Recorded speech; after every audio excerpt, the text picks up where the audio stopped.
억지로 지고 간 십자가, 이런 제목으로 하나님 말씀을 나눕니다. 저는 오늘 이 세상에서 가장 행복한 남자 그 한 사람을 소개합니다. 이 사람이 세상에서 가장 행복한 이유가 있어요. 그 이유는 예수님과 동시대에 살았다는 겁니다. 또 예수님을 만날 확률이 제일 없었던 사람이었는데 예수님을 만났다는 겁니다. 우리들도 예수님 만나서 행복한 사람임을 믿으시길 바랍니다. 우리에게는 예수를 믿기 어려운 바로 이유들이 많습니다. 역사적으로 보면 우리 민족은 그 종교적 뿌리가 무속입니다. 예수 믿고 기복신앙을 갖게 되는 이유도 우리에게 영향력을 끼치는 무속적인 요소가 있기 때문입니다. 온갖 매스미디어를 보면 점치는 장면들이 나오는데 이것은 우리 정서와 잘 맞기 때문에 또 나오는 거예요. 우리 5,000년 역사를 보면 불교를 믿어온 백성입니다. 그래서 누구나 불교의 배경을 가지고 있어요. 또 조선시대에는 유교 문화에 젖어온 민족입니다. 우리는 예수님하고는 상관없습니다. 기독교가 우리와 관련을 맺은 것은 보통 한 200년 정도 기간입니다. 이렇게 예수님을 알고 믿는 것이 힘든 배경에서 우리가 자랐는데 우리는 어느 날 갑자기 하나님을 알게 되었고 교회를 다니게 되었어요. 참으로 놀라운 기적입니다. 사람들이 예수님을 믿지 않는 이유, 또 예수님을 모르는 이유 중에 하나가 기독교에 대한 선입견입니다. 또 예수 그리스도로부터 입은 상처 때문이기도 합니다. 이런저런 이유로 교회에 대한 거부감을 가진 사람들이 의외로 많다는 거예요. 교회에 대한 거부감이 있는 사람들 중에 그래도 그 사람 중에서 하나님을 믿는 사람이 있다는 거죠. 왜 그럴까요? 하나님이 계시기 때문입니다. 하나님을 믿는 수많은 사람들 제정신이 아닐까요? 아닙니다. 예수 믿는 사람들 중에요, 똑똑한 사람 많습니다. 지식인도 많고요, 명예, 권력, 부를 가진 사람들도 많습니다. 진리가 아닌 것은 오래가지 못하죠. 예수님은 2000년 전에 죽었어요. 그런데 아직까지도 수많은 사람들이 예수님을 부르고 예수님을 따르는 이유가 있다는 거죠. 바로 그것은 예수님이 살아계시기 때문입니다. 지구상의 위대한 음악, 문학, 예술, 역사까지도 다 예수님으로 인해서 비롯됐어요. 그러니까 예수님을 빼놓고는 이해할 수도 이야기할 수도 없다는 겁니다. 소크라테스, 석가 따르는 사람 많습니다. 그러나 그들을 위해서 생명을 바친 사람은 없습니다. 그러나 놀랍게도 예수 그리스도에서 죽겠다는 사람은 많이 있습니다. 죽은 자를 위해서 생명을 바치지 않습니다. 그런데 예수는 지금도 우리를 그렇게 만들고 있습니다. 여러분들이 하나님이 있다 없다 생각해도 하나님은 계십니다. 안 믿는 사람만 손해볼 뿐이에요. 니체가 하나님이 죽었다 그랬어요. 그러나 하나님은 여전히 살아계십니다. 니체만 죽었을 뿐이에요. 하나님의 존재를 부인해도 하나님은 사라지지 않습니다. 하나님이 계시다는 것이 하나님을 믿는 이유는 전부가 아닙니다. 하나님을 믿게 된 이유는 바로 하나님 우리를 사랑하시기 때문이라는 거죠. 하나님이 계시지만 나를 사랑하지 않는다면 우리는 하나님을 신뢰할 수 없습니다. 우리의 인격이 누구에게 반응한다는 거, 그가 우리를 사랑했기 때문이라는 거예요. 하나님이 나를 사랑하지 않았다면 나는 하나님에게 반응할 수 없습니다. 예수님이 나를 위해 죽지 않으셨다면 내가 예수를 위해서 죽을 수 없는 겁니다. 하나님은 여러분을 사랑하십니다. 그래서 여러분이 그 사랑에 끌려오는 거예요. 사랑의 힘은 무서운 겁니다. 부모가 자식을 버릴 수 없는 것처럼 하나님도 우리를 포기하지 않으십니다. 왜냐하면 하나님이 우리들을 만들었기 때문입니다. 그래서 창조의 신비는 참 신비로운 거예요.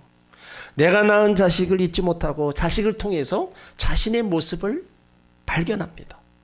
그러니까 인간이라는 존재는 하나님의 형상을 따라 지어졌어요.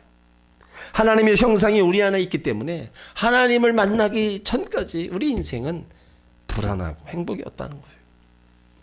하나님을 만날 때 우리 인간의 모습을 발견하고 바로 행복하다고 고백할 수가 있는 거예요. 우리가 사랑을 하면 기적이 일어난다 그런 말도 해요. 그러나 그 사랑이 어떤 사랑인지를 알고 싶다면 희생을 보고 알 수 있다는 겁니다. 사랑한다고 하면서 그 사람을 위해 희생하지 않고 손해보는 일이 없으면 사랑의 의미가 없는 거예요. 그래서 진짜 사랑은 희생하고 손해보는 거예요. 하나님이 우리를 사랑하셔서 예수 그리스도를 십자가에서 죽이시면까지 바로 그 사랑을 보여주셨다는 거예요. 그러니까 우리들은 그 하나님의 사랑을 받을 만한 바로 가치 있는 존재라는 거죠. 하나님의 사랑에 메인바되어서 하나님의 사랑에 이끌려가는 것, 그것을 성경에서는 선택이라고 얘기하고 있어요. 그러므로 저와 여러분은 선택받은 사람들입니다. 사람에게 선택받는 거 얼마나 좋습니까? 이번에 대통령이 당선돼서 그것도 물론 표차가 얼마 안 된다고 하지만 그래도 선택을 받았다는 거예요. 그 사람 입장에서는 엄청 좋은 거죠. 그렇지만 하나님께 선택을 받는다면 더 좋다는 거죠. 오늘 선택받은 한 사람 구레네 시몬이 오늘 등장하고 있어요. 이 구레네라는 지역은 북아프리카 바로 북쪽에 위치한 항구 도시입니다. 그곳에 사는 시몬, 그래서 구레네 시몬이라고 부르고 있어요. 구레네 시몬은 유월절을 지키러 왔다가 예수님 십자가 지고 가시는 모습을 보게 됩니다. 많은 구경꾼들 속에 자기도 거기 있다가 이제 군사들에 의해서 억지로 예수님 십자가를 대신 지고 가게 되었어요. 여기 구레네 시몬의 이야기는 마태복음, 마가복음, 누가복음에 다 기록되어 있어요. 근데 마태와 마가는 억지로라는 말을 쓰고 있습니다. 마태복음 27장 32절에 보면 나가다가 시몬이란 구레네 사람을 만나매 그를 억지로 같이 가게 하여 예수의 십자가를 지웠더라. 근데 누가는 그에게 십자가를 지워 좀 가볍게 얘기를 해요. 억지로라는 말을 쓰지 않았습니다. 그러니까 억지로 지고 간 십자가였지만 이 사건을 통해서 우리는 많은 것을 깨달을 수가 있어요. 자, 첫 번째 구레네 시몬에게 이 사건은요, 우연한 사건이었습니다. 우연한 기회에 예수님의 십자가를 지고 간 거예요. 처음부터 십자가를 대신 지고 가려고 작정한 게 나오는 게 아니었어요. 계획된 것도 없고 준비된 것도 없고 아주 우연한 일에 일어났다는 거죠. 그의 의도한 바가 없었고 억지로 그렇기 때문에 십자가를 지게 되었어요. 자신이 십자가를 질 것이라는 상상치도 못해요. 그러니까 시몬의 입장에서 볼 때는 우연히 바로 억수로 재수없는 날이 되었던 거죠. 그러니까 이 사건을 통해서 우리가 무엇을 알 수 있어요? 인간은 자기 의지대로만 사는 존재가 아니라는 것을 알아야 돼요. 때로는 나의 의지와 상관없이 하나님의 인도를 받을 때가 많습니다. 계획된 것이 이루어지지 않고 계획도 없었던 일들이 터지고 진행되는 일들 일어날 때를 우리가 봐요. 특별히 위대한 신앙인들은요, 하나같이 자기가 원하지 않더라도 하나님 강요에 의해 이끌려 살아갔다 이런 말을 하는 분들이 많아요. 그러니까 사명자들이 가는 길에는 더욱 그렇습니다. 자기 뜻, 자기 의지와 전혀 상관없이 하나님이 인도하신 가운데 가는 거라는 거죠. 이렇게 우연히 일어난 억지 십자가 사건을 통해서 하나님의 위대한 섭리를 우리는 발견할 수 있는 겁니다. 시몬의 편에서 보면 우연한 일이지만 하나님 입장에서 보면 조금 더 어김없이 진행된 계획이었다는 거죠. 사무엘상 9장 3절 이하에도 보면 사울이 우연히 잃어버린 나귀를 찾아갔다가 사무엘 선지자를 만나서 기름 부음 받고 이스라엘의 초대왕이 됩니다. 사도행전 22장에도 바울이 성도들을 핍박하기 위해 열심을 내다가 우연히 다메섹 도상에서 부활하신 예수 그리스도를 만난다는 거죠. 그러니까 하나님의 사람들에게는 우연한 일이 없습니다. 내게 좋은 일이든 싫은 일이든 하나님 편에서 보면 다 뜻이 있고 섭리가 있음을 믿어야 됩니다. 이것이 하나님께서 우리 삶에 역사하신 한 방법이라는 거죠. 룻기서에도 보면은요, 우연히 마침이라는 단어가 나와요. 룻기 2장 3절에 보면 룻이 가서 베는 자를 따라 밭에서 이삭을 줍는데 우연히 엘리멜렉의 친족 보아스에게 속한 밭에 이르렀더라. 마침 보아스가 베들레헴으로부터 와서 베는 자들에게 이르되 여호와께서 너와 함께 하시길 원하노라. 그들이 대답하되 여호와께서 당신에게 복 주시길 원하나이다. 이방 여인 룻이 곡식을 주우러 우연히 간 일터가 보아스 밭이었어요. 자, 그때 마침 보아스가 베들레헴에서부터 그 밭에 온 바람에 두 사람이 만남이 시작됐습니다. 만일 그때 룻이 보아스 밭에 같이 않고 보아스가 마치 그 장소에 오지 않았다면 두 사람의 만남은 이루어지지 않았을 겁니다. 그런데 이 두 사람을 만나게 해준 우연히와 마침이 우리 눈에는 그냥 이루어진 것 같지만 모두 하나님의 계획에 따라 자연스럽게 이루어진 겁니다. 그러니까 그들의 만남이 다 하나님이 이끌어 가셨다는 거죠. 우연한 일 같은데 하나님의 섭리가 있고 하나님의 뜻과 계획이 있다면 우리도요, 무슨 일을 만나든지 어떤 입장, 어떤 처지를 할 것인가 깊이 생각해 봐야 돼요. 그러니까 하나님의 자녀들에게는 우연이 없다는 겁니다. 다 하나님의 뜻과 하나님의 섭리, 하나님의 계획이 있을 뿐입니다. 우연히 만난 십자가 이제 억지로라도 지고 갔다는 거예요. 오늘 15절에 보면은 그들이 그를 억지로 같이 가게 하여 예수 십자가를 지었다 그랬어요. 그러니까 억지로라는 말은 왕의 특명을 받은 전령이나 군인들이 목적지까지 가기 위해서 사람이나 말을 차취하는 강제 징집 상황을 말합니다. 그러니까 강제 징집은 뭐예요? 그 자체가 억지예요. 자기 의지와 상관없는 일을 해야 하기 때문에 인격과 인권이 무시되는 행위입니다. 이렇게 자신의 의지가 아니지만 예수 십자가를 지고 억지로 바로 예수님과 같이 가게 했다는 겁니다. 십자가를 지고 싶어하는 사람 아무도 없죠. 그러나 누군가는 십자가를 져야 됩니다. 그래서 예수님은 누구든지 나를 따라오려거든 십자가를 지고 나를 따르라 하셨어요. 특별히 하나님의 자녀들은요, 예수님을 따르는 자들입니다. 그렇다면 각자에게 십자가가 있을 거고 그 십자가를 지고 주님을 따라가야 된다는 거예요. 그것이 때로는 뭐 원치 않는 일이라 할지라도 억지로라도 내가 짊어지고 갈 일이 있다면 그것을 짊어지고 가야 된다는 겁니다. 우리는 생활하면서 억지로 해야 될 것들이 참 많이 있어요. 밥을 먹는 것도 억지로라도 해야 됩니다. 흔히 입맛이 없으면 밥맛을 먹으라고 얘기했죠. 왜 억지로 먹어요? 먹어야 삽니다. 먹지 않으면 죽는 거예요. 몸이 아플 때 밥맛이 없잖아요. 먹고 싶지도 않잖아요. 그래도 어떻게 해요? 억지로라도 먹어야 된다는 거예요. 그러니까 억지로라도 해야 되는 것은 생존 수단인 겁니다.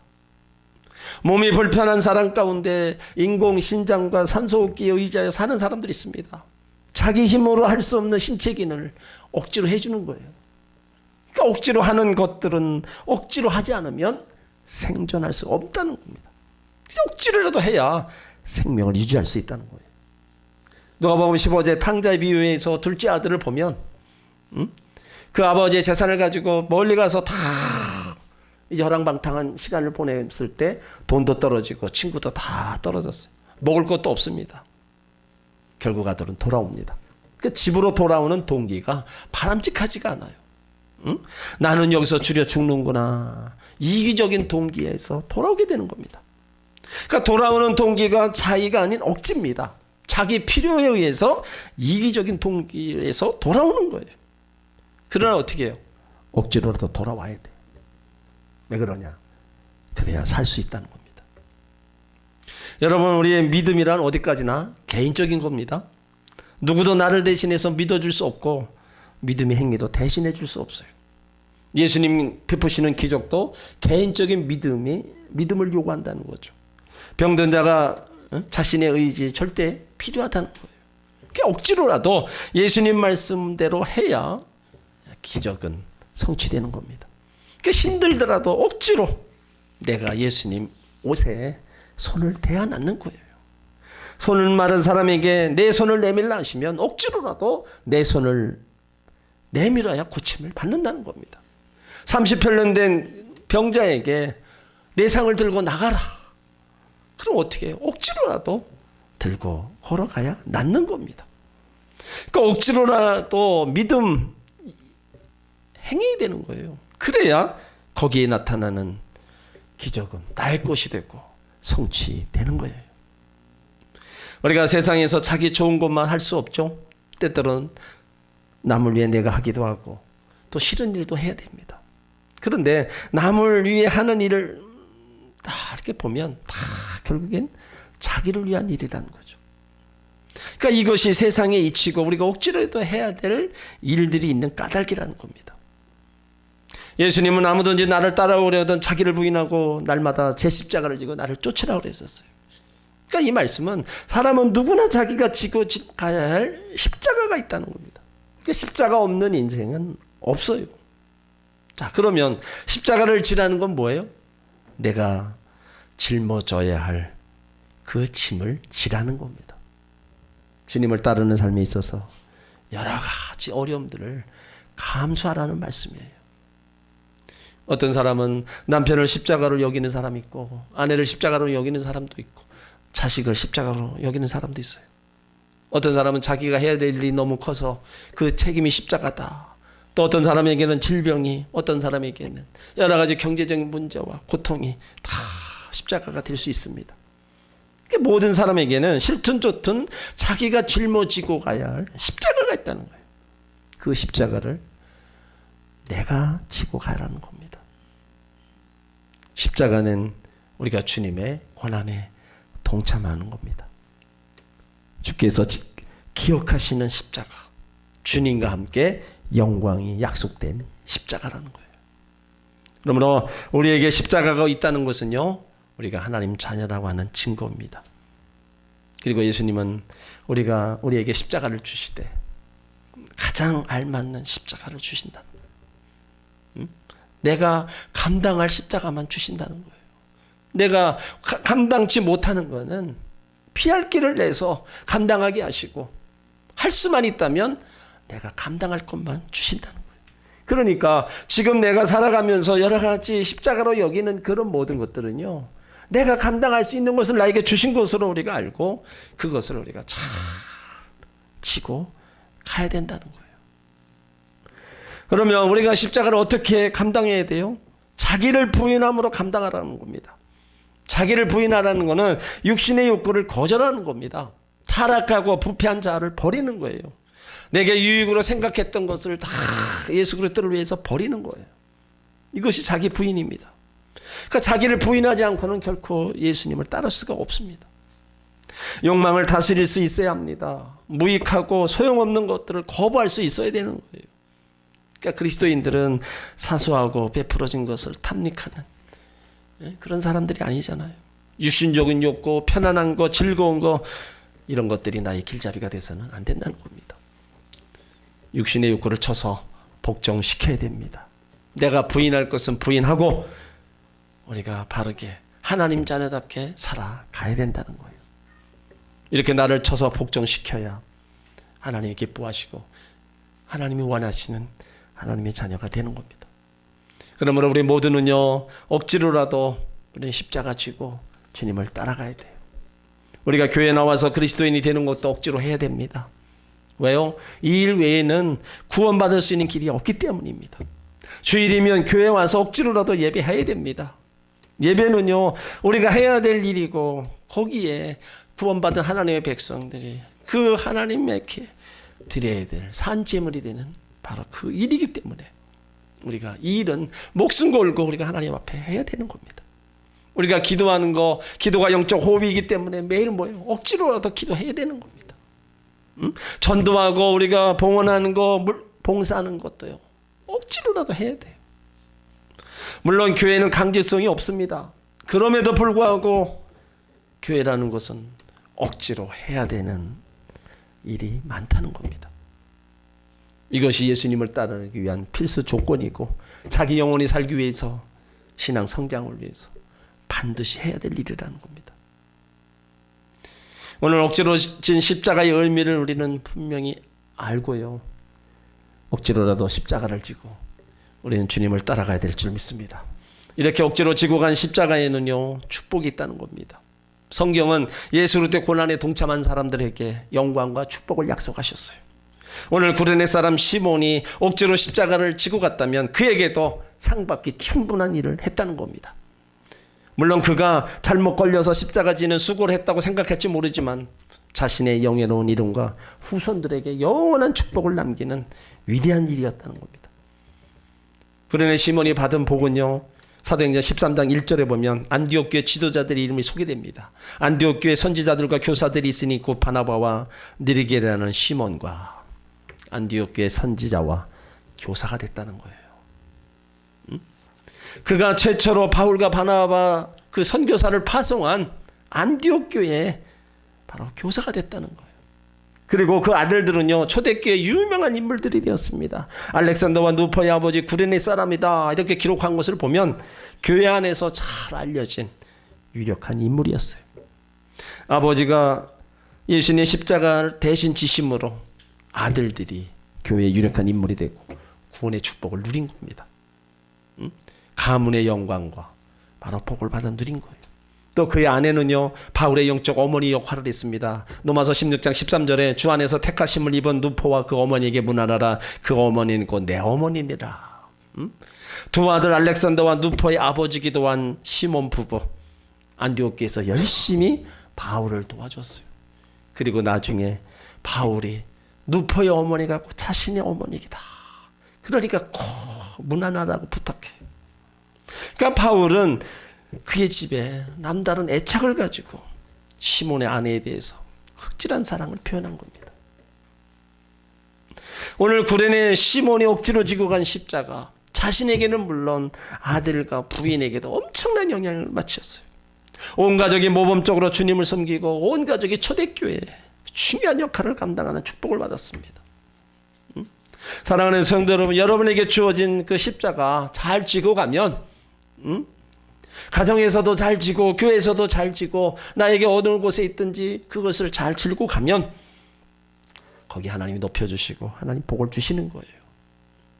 내가 예수님을 길을 제대로 갈 수 없지만 겸손하게 그 길만 잘 따르는 일은 구레네 시몬처럼 만이라도 되는 겁니다. 구레네 시몬, 예수님을 따르기에 우리가 정말로 좀 미약하고 좀 주춤거리지만은 오늘 이 사람을 통해서 우리는 용기를 얻어야 돼요. 나의 가는 길 중에 나에게도 이런 날, 이런 기회가 찾아왔을 때 우리는 도망가지 말아야 됩니다. 뿌리쳐 부인하지 말아야 됩니다. 재수 없다고 궁시렁거리지 말아야 돼요. 예수님 십자가 지고 그 길을 함께 걸어가야 될 줄 믿습니다. 그것이 겸손히 예수님을 섬기는 일이고요, 십자가의 길을 가는 겁니다. 자원에서 기쁨과 감사함으로 치면은 얼마나 좋겠어요. 그렇지만 자원에서 기쁨과 감사로 칠 수 없다면 억지로라도 마지 못해서라도 십자가를 칠 수 있는 여러분들이 되시기를 주의 이름으로 축원합니다. 여러분들이 지금 짊어지고 있는 십자가가 뭐예요? 내 못의 십자가, 가정적인 십자가, 하나님의 뜻을 이루기 위해서 반드시 져야 할 복음의 십자가. 그 십자가 지는 일은 자신을 헌신하고 희생하는 일입니다. 하나님의 뜻을 위해서 자신이 육적인 생각과 모든 욕망을 다 십자가에 못 박아 죽이는 거예요. 그렇게까지 하면서 우리는 그 십자가를 지고 가야 된다는 겁니다. 교회의 특징은 자발적인 기관이기에 성도들도 교회에 자발적으로 참여합니다. 자진해서 십자가를 진다면 얼마나 좋아요. 그렇지만 그렇지 못한다 할지라도 억지로라도 십자가를 지는 일은 하나님의 은총이요, 하나님의 복임을 믿으시길 바랍니다.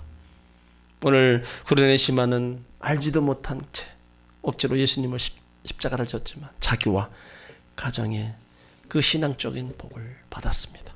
그렇다면 여러분, 억지로라도 하나님 앞에 나오시기 바랍니다. 억지로라도 여러분에게 주어진 십자가 지시길 바랍니다. 억지로라도 순종하고 복종하고 나가시길 바랍니다. 억지로라도 전도의 길, 사명의 길, 선교의 길을 가시길 바랍니다. 억지로라도 이 믿음의 길을 끝까지 가시길 바랍니다. 그렇다면 억지로 간 십자가, 그 속에서도 하나님 베푸신 구원의 은총과 하나님 베푸신 은혜의 복이 분명히 있다는 겁니다. 할 수만 있다면, 자원하면 좋은데 자원하는 심령이 안 된다면 정말로 마지 못해서라도 억지로라도 십자가를 지고 달려가는 여러분 앞길에 하나님의 은총과 축복이 있음을 믿으시길 바랍니다. 그 하나님이 함께 하시는 그 흔적들을 분명히 보게 될 줄 믿습니다. 기도드립니다.